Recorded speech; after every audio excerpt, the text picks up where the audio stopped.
Hlavin is Managing Director and Portfolio Manager at Nuveen.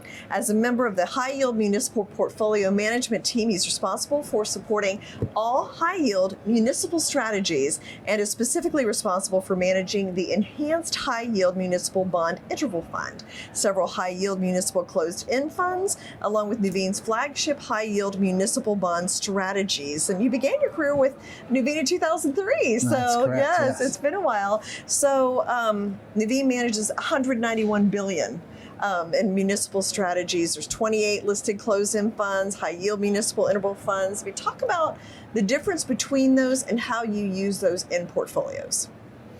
Yeah, investors use closed-end funds and now a new iteration in the interval fund to access different areas of the municipal bond market. The primary objective of all of these is income. Mm-hmm. And income can be magnified through the use of leverage. That's a common construct in either of these funds. When you create a portfolio that includes high yield municipal bonds, then you are now able to not only produce more income inside the portfolio, but have more credit spread to leverage in that type of wrapper. Mm-hmm. And then these have received an annualized total return of 12%. So that's where the high yield comes in, I guess. That's double the return of the S&P 500 Municipal Yield Index. So how do you know, because when I think high yield, I think higher risk. How do you know what's a good prudent investment? Yeah, the 12 plus total return is capable in something like a high yield municipal interval fund, where we're getting that higher embedded yield and we're able to leverage that with that product wrapper. The interval fund also does something about arbitraging the growing liquidity risk in our market. So there is a liquidity risk component that we are also monetizing.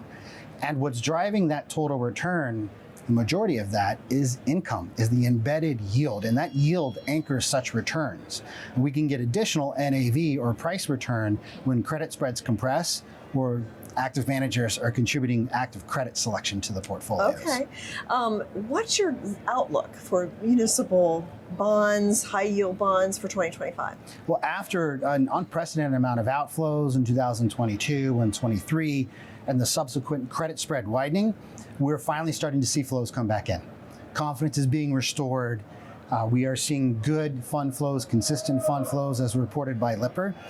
But the flows that we've seen so far are still a fraction of the amounts that we saw come out of the market.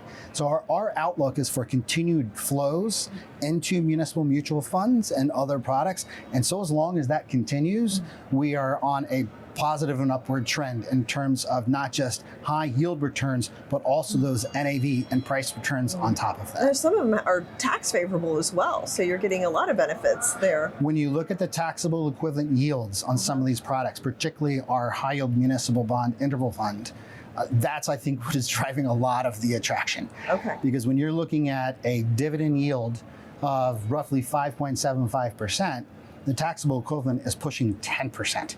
So where can you find 10% taxable yield with a type of default risk and credit risk that's managed through a municipal bond portfolio? Interesting. Now we've got a new administration in Washington that's federal, but do you anticipate that having any impact on the municipal bond market? We think that the impacts are going to be sector specific.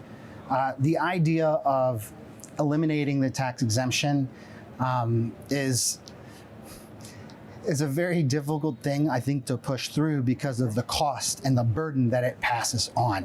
When you get down to the detail and allow an intelligent conversation to happen, it's very clear that this is a massive and punitive tax on state and local governments, and would be a negative impact on the economy.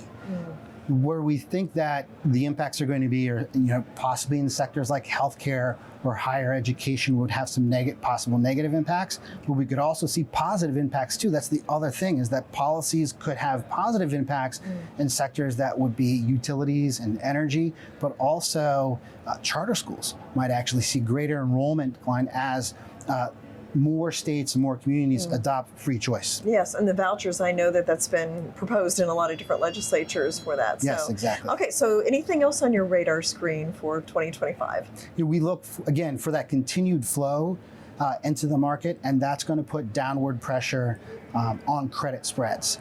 And there's a lot of room still to go. We have not even come close as a market to getting back to where credit spreads and relative valuations were at the end of 2021 before all the outflows started. And we just have to remind ourselves just how unprecedented those outflows were in 2022. Is that a COVID related? No, this was post-COVID. This was just a violent reaction to interest rate volatility that folks have not seen in decades. I see. The starting at the beginning of the Fed raising rates. Yes, and so now that we are in a more stable rate environment that's offering higher yields, we are now starting to see those flows come back into the market. Okay, Steve, thank you so much for sharing your knowledge with us. Thank you very much.